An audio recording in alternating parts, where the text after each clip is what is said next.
Israel पर Iran समर्थित सभी प्रॉक्सी गुट हमलावर हैं। हमास और हिजबुल्लाह से तो इजरायल सीधा युद्ध लड़ रहा है।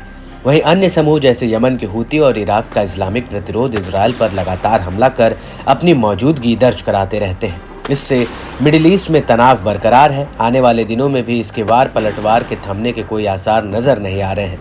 हालांकि युद्ध और गहराता जरूर जा रहा है।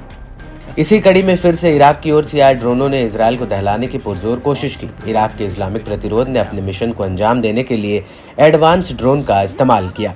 गाजा और लेबनान के लोगों पर इजरायली कार्रवाई से भड़के प्रॉक्सी गुटों ने रात में इजरायल पर हमला बोला। लड़ाकों ने इससे जुड़ा वीडियो भी शेयर किया, जिसकी शुरुआती अरबी भाषा में लिखी धमकी से होती है। इसके बाद लड़ाके इजरायल की ओर एक एक करके ड्रोन को लॉन्च करते हैं। समूह ने दावा किया कि ड्रोन से उत्तरी इजरायल की महत्वपूर्ण साइटों को निशाना बनाया गया। साथ ही इजरायल में बड़े पैमाने में हुए नुकसान की भी आशंका जताई। प्रतिरोध ने वीडियो के कैप्शन में लिखा कि यह ऑपरेशन इजरायली कब्जे के खिलाफ है, जिसने फिलिस्तीन और लेबनान के लोगों में नरसंहार मचा रखा है।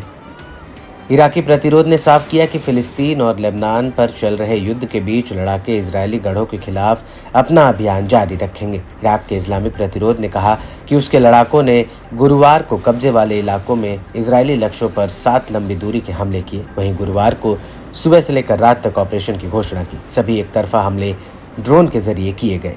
इनमें से 2 ऑपरेशनों को सीरियाई गोलान में महत्वपूर्ण इजरायली बुनियादी ढांचे पर निशाना बनाकर हमला किया गया। बाकी हमले उत्तर, मध्य और दक्षिण इजरायल कब्जे वाले इलाके में किए गए। उत्तरी इजरायल में 2 महत्वपूर्ण लक्ष्यों पर हमला किया गया। 2 अन्य हमला दक्षिणी कब्जे वाले इलाकों को निशाना बनाकर किया गया। पिछले 2 ऑपरेशन ड्रोन से किए गए थे, जिन्होंने सेंट्रल इजरायल में सटीक लक्ष्यों को भेदने में कामयाबी हासिल की थी।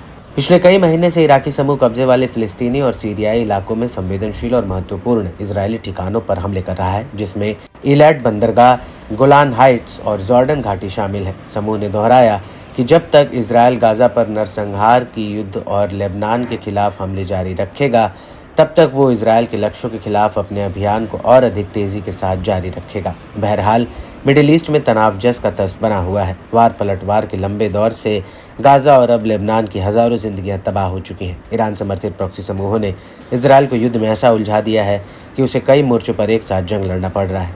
इसमें अब ईरान भी सीधे तौर पर उतर आया है, जिससे हालात बेकाबू होते जा रहे हैं। तो वहीं इजरायल की जीत पर संशय भी बढ़ता जाने लगा है।